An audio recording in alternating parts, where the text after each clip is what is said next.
Dunia pariwisata adalah dunia bisnis jasa, dan bisnis jasa ukuran margin keuntungannya bisa besar karena yang dijual adalah masalah rasa dan kepuasan. Kedua tadi, rasa dan kepuasan pastinya tidak bisa dinilai dengan uang. Karena itu, salah satu tonggak ekonomi sebuah negara yang sukses adalah sukses mengelola pariwisatanya. Indonesia punya banyak destinasi wisata, dari yang sederhana seperti wisata kuliner, ekowisata, darat, laut, pantai, sungai, hutan, binatang. Indonesia ada. Sampai yang unik seperti budaya daerah. Daerah yang cepat berkembang wisatanya adalah daerah yang penduduknya terbuka karakter dasarnya, di mana menerima orang asing, baik lokal maupun mancanegara, mereka welcome. Wilayah yang penduduknya tidak serve, tidak melayani, tidak welcome orang baru atau orang asing, tidak ramah, sulit daerah itu akan berkembang. Penduduknya harus merupakan 80% lebih populasi yang ramah, baru wilayah wisata tersebut akan cepat tumbuh. Karena itu Bali tetap sulit dilawan. Urusan menerima orang asing tanpa pernah budaya Bali, adat Bali, religi Bali tergoyangkan. Tak heran lebih dari 19.000 jumlah hotel di Indonesia,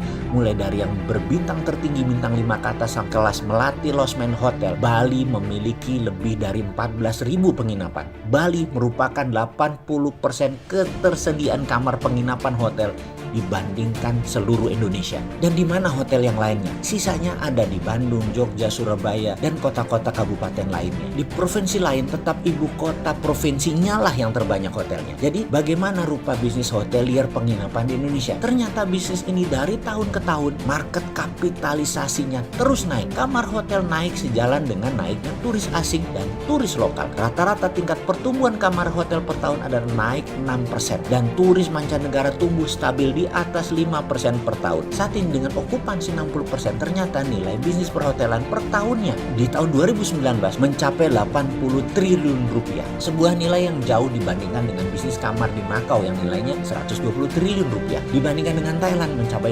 200 triliun rupiah. Dan pastinya Indonesia adalah negara yang paling siap bertumbuh wisatanya. Covid menyebabkan mati suri 80% bisnis hotel, terutama hotel leisure. Kalau hotel bisnis di kota besar masih bisa sedikit ada nafas. Covid membuat mati suri Airbnb, Red Doors, Oyo, dan sejenisnya. Traveloka dari bisnis kamar hotelier jatuh juga penjualannya. Sampai kapan hal ini terjadi? Ada peluangkah untuk yang kita ambil? Apakah Desember ini membaik dunia wisata karena orang makin tidak peduli dengan Covid? Walaupun terpapar sampai akhir tahun 2020 ini diperkirakan mendekati 800.000, vaksin yang kita ketahui akan datang, banyak yang meragukan efektivitasnya. Dengan tingkat kematian 5% yang terpapar ini menakutkan sekali sebenarnya. Namun ekonomi adalah segalanya bagi sebagian orang. Oke, pertanyaan kita sekali lagi, apakah hotelier akan tumbuh atau hanya sesaat ketika liburan bulan Desember saja, habis itu mati suri lagi sampai pertengahan tahun 2021? Kita detailkan lagi, wisata kuliner, wisata eko, lokasi instagramable kemungkinan besar akan terisi Desember ini. Namun hotelier gimana? Bisnis bernilai 80